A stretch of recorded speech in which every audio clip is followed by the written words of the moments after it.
মাঠভাঙা থানা বটেকাটা। আমার নাম পঞ্চানন মণ্ডল। আমি এই গের করেছি, গেরে ফসলাদি লাগাই, তাতে সার ওষুধে যে খরচ হয়ে যায়, লাগাই শেষ পর্যন্ত আমাকে লস হয়।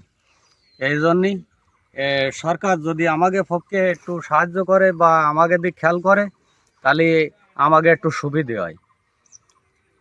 খরচ খরচা করে শেষকালে আমাকে ঘাটতি হয়ে যেতে হয়, দিন আদায় হয়ে যেতে হয়, মানুষের কাছ থেকে টাকা পয়সা আনতে হয় আবার নতুন করে। আসলে কৃষকের মুখে হাসি নেই, আছে শুধু গ্লানি আর দুঃখের ছায়া। এত সুন্দর ফসল ফলিয়েও এই ফসলের টাকা যাবে মহাজনদের কাছে সুদের টাকায়। সরকারের সুদৃষ্টি আমি কামনা করছি, যাহাতে এই কৃষকের সার ঔষধ সরবরাহ করে এবং কৃষক বাঁচিয়ে রাখে। কৃষক বাঁচলে আমরা বাঁচব।